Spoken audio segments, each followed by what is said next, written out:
ಆಚಿ chilli powder ಸಖತ್ ಖಾರ ಬಣ್ಣ ಮತ್ತು ರುಚಿ ಆಚಿ ಚಿಲ್ಲಿ ಪೌಡರ್. ಸಂಪುಟ ಪುನರ್ರಚನೆಯ ಕಸರತ್ತು. ಸಚಿವ ಸಂಪುಟ ಸೇರ್ಲಿಕ್ಕೆ ಶುರುವಾಗ್ತಾ ಇದೆ ಪೈಪೋಟಿ. ಸಂಪುಟದ ಬಗ್ಗೆ ಚರ್ಚೆ ಆಗ್ತಾ ಇದ್ದಂತೆ KN ರಾಜಣ್ಣ ಕೂಡ ಆಕ್ಟಿವ್ ಆಗಿದ್ದಾರೆ. KN ರಾಜಣ್ಣ ಸಹಕಾರ ಸಚಿವರಾಗಿದ್ದರು. ಅವರ ಸ್ವಯಂಕೃತ ಅಪರಾಧದ ಕಾರಣಕ್ಕಾಗಿ ರಾಜಣ್ಣ ಸಚಿವ ಸ್ಥಾನವನ್ನು ಕಳೆದುಕೊಳ್ಳಬೇಕಾಯಿತು. ಅವರನ್ನು ಸಂಪುಟದಿಂದ ಕೈ ಬಿಡಲಾಯಿತು. ರಾಜಣ್ಣ ಶತಾಯಗತಾಯ ಹೈಕಮಾಂಡ್ಗೆ ಭೇಟಿ ಆಗಬೇಕು. ತಮ್ಮ ರಾಜಕೀಯ ಹಿನ್ನಡೆಗೆ ಏನೆಲ್ಲ ಅಂಶಗಳು ಕಾರಣವಾಗಿದ್ದಾವೆ ಅನ್ನೋದನ್ನು ಬಿಚ್ಚಿಡಬೇಕು. ಅದರ ಮೂಲಕ ಹೈಕಮಾಂಡ್ಗೆ ಮನವರಿಕೆ ಮಾಡಿಕೊಡಬೇಕು ಅಂತ ಹೇಳಿ ಬಹಳ ದೊಡ್ಡ ಪ್ರಯತ್ನವನ್ನು KN ರಾಜಣ್ಣ ಮಾಡ್ತಾ ಇದ್ದಾರೆ.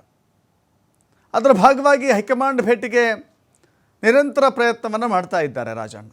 KN ರಾಜಣ್ಣ ನವೆಂಬರ್ ಕ್ರಾಂತಿ ಅಂತ ಹೇಳಿ ಅಚ್ಚರಿ ಮೂಡಿಸಿದ್ದಂಥ ಸಚಿವ. ಅನಗತ್ಯ ಹೇಳಿಕೆಗಳಿಂದ ಹೈಕಮಾಂಡ್ ಕೆಂಗಣ್ಣಿಗೆ ಗುರಿಯಾಗಿದ್ದರು. ಬಳಿಕ ಸಚಿವ ಸ್ಥಾನವನ್ನು ಕೂಡ ಕಳೆದುಕೊಂಡಿದ್ದರು. ಇದೀಗ ಮತ್ತೆ ಸಂಪುಟಕ್ಕೆ ಸೇರಲು ರಾಜಣ್ಣ ಕಸರತ್ತು ಮಾಡ್ತಾ ಇದ್ದಾರೆ. CM ದೆಹಲಿಗೆ ಭೇಟಿ ಫಿಕ್ಸ್ ಆಗಿದೆ. ಆಗ್ತಾ ಇದ್ದಂಥ ರಾಜಣ್ಣ ಕೂಡ ದೆಹಲಿಗೆ ಹೋಗಲಿಕ್ಕೆ ರೆಡಿ ಆಗ್ತಾ ಇದ್ದಾರೆ. ಮುಖ್ಯಮಂತ್ರಿಗಳ ಮೂಲಕ ಹೈಕಮಾಂಡ್ ಭೇಟಿಗೆ ಸಿದ್ಧತೆ ನಡೀತಾ ಇದೆಯಾ ಎನ್ನುವ ಪ್ರಶ್ನೆಗಳಿದ್ದಾವೆ.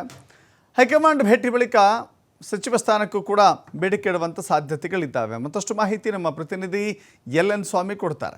LN ಸ್ವಾಮಿ, ಗಮನಿಸ್ತಾ ಇದ್ವಿ, ಒಂದು ಕಡೆ DCM ದೆಹಲಿಗೆ ಭೇಟಿ, ಮತ್ತೊಂದು ಕಡೆ KN ರಾಜಣ್ಣ, ಮತ್ತೊಂದು ಕಡೆ ಸಿದ್ದರಾಮಯ್ಯ ಕೂಡ ಭೇಟಿ ಕೊಡ್ತಾ ಇದ್ದಾರೆ. ಇದು ಆರಂಭ ಅಷ್ಟೇ.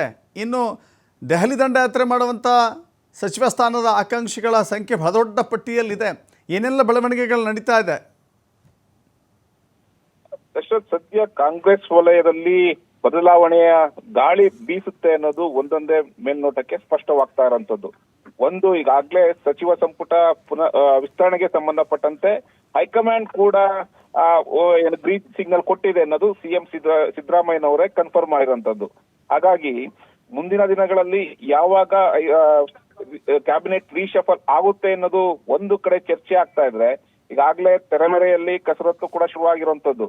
ಅಂದ್ರೆ ನಮಗೂ ಅವಕಾಶ ಕೊಡಬೇಕು, ಸಚಿವ ಸಂಪುಟದಲ್ಲಿ ನಮ್ಮನ್ನು ಪರಿಗಣನೆಗೆ ತೆಗೆದುಕೊಳ್ಬೇಕು ಅನ್ನೋದು ಈಗಾಗಲೇ ಹೈಕಮಾಂಡ್ ನಾಯಕರನ್ನ ಕೆಲ ಪ್ರಭಾವಿ ಶಾಸಕರು ಭೇಟಿ ಆಗ್ತಾ ಇರುವಂತದ್ದು. ತೆರೆಮರೆಯ ಕಸರತ್ತು ಒಂದು ಕಡೆ. ಮತ್ತೊಂದು ಕಡೆ ಸಚಿವ ಸಂಪುಟದಿಂದ ಕೈ ಬಿಟ್ಟಿರುವಂತಹ ಮಾಜಿ ಸಚಿವ KN ರಾಜಣ್ಣ ಅವರು ಕೂಡ ಈಗಾಗಲೇ ರೀಶಫಲ್ ವಿಚಾರ ಮುನ್ನೆಲೆಗೆ ಬರ್ತಲೇ ಮತ್ತೆ ಆಕ್ಟಿವ್ ಆಗಿರುವಂತದ್ದು. ಅಂದ್ರೆ ಸಚಿವ ಸಂಪುಟದಿಂದ ವಜಾದ ಬಳಿಕ ರಾಜಣ್ಣ ಅವರು ಒಂದಿಷ್ಟು ಸೈಲೆಂಟ್ ಆಗಿದ್ರು. ಪಕ್ಷದ ನಾಯಕರಿಂದಲೂ ಕೂಡ ಅಂತರವನ್ನ ಕಾಪಾಡ್ಕೊಂಡಿದ್ರು. ಆದ್ರೆ ಈಗ ಮತ್ತೆ ಸಚಿವ ಸಂಪುಟ ಸೇರ್ಬೇಕು ಅನ್ನೋ ಕಸರತ್ತನ್ನ ಈಗ KN ರಾಜಣ್ಣ ಅವರು ಮಾಡಿರುವಂತದ್ದು. ಅಂದ್ರೆ ಪಕ್ಷಕ್ಕೆ ಮುಜುಗರ ಆಗುವಂತಹ, ಪಕ್ಷಕ್ಕೆ ಡ್ಯಾಮೇಜ್ ಆಗುವಂತಹ ಹೇಳಿಕೆಗಳನ್ನ ಪದೇ ಪದೇ KN ರಾಜಣ್ಣನವರು ಕೊಡ್ತಾ ಇದ್ರು. ಇದು ರಾಜ್ಯ ಕೆಲ ನಾಯಕರಿಗೆ ಕೆಂಗಣ್ಣಿಗೆ ಗುರಿಯಾಗುವಂತೆ ಮಾಡಿತ್ತು. ಅದರಲ್ಲೂ ನವೆಂಬರ್ ನಲ್ಲಿ ಕ್ರಾಂತಿ ಎಂಬ ಹೊಸ ಬಾಂಬ್ ಅನ್ನ ಹಾಕಿ ಸಾಕಷ್ಟು ಕುತೂಹಲ, ಅಚ್ಚರಿ ಆಗುವಂತೆ ಮಾಡಿದ್ರು.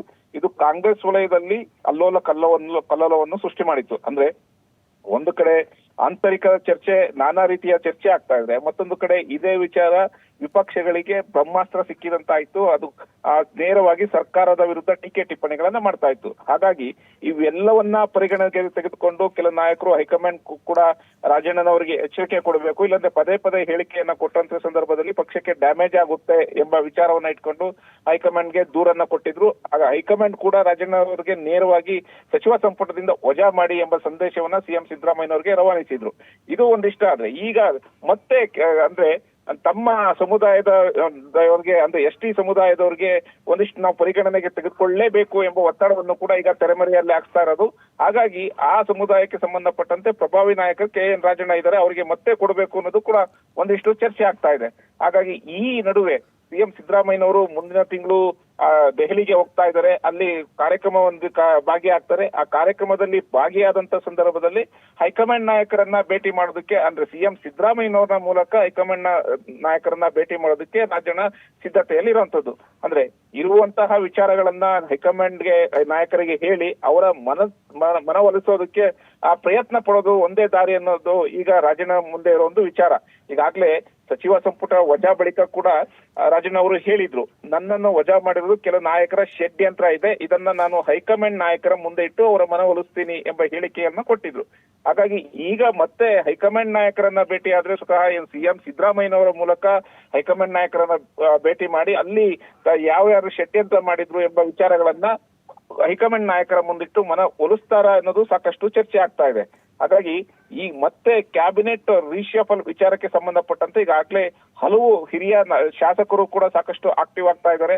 ನಮ್ಮನ್ನ ಪರಿಗಣನೆಗೆ ತೆಗೆದುಕೊಳ್ಳಲೇಬೇಕು ಎಂಬ ಒತ್ತಡವನ್ನ ಈಗಾಗಲೇ ಆಗ್ತಾ ಇರುವಂತದ್ದು. ಹಾಗಾಗಿ ಈ ಬಾರಿ ಕ್ಯಾಬಿನೆಟ್ ರೀಶಫಲ್ ವಿಚಾರಕ್ಕೆ ಸಂಬಂಧಪಟ್ಟಂತೆ ಕಾಂಗ್ರೆಸ್ನಲ್ಲಿ ಒಂದಿಷ್ಟು ಅಸಮಾಧಾನದ ಉಲ್ಬಣ ಆಗೋದು ಸ್ಪಷ್ಟ ಆಗಿದೆ. ಯಾರಿಗೆ ಅವಕಾಶ ಸಿಗುತ್ತೆ, ಯಾರಿಗೆ ಈ ಸಚಿವ ಸಂಪುಟ ಬರ್ತಾರೆ ಅನ್ನೋದು ಸಾಕಷ್ಟು ಕುತೂಹಲ ಮೂಡಿಸ್ತಾ ಇದೆ.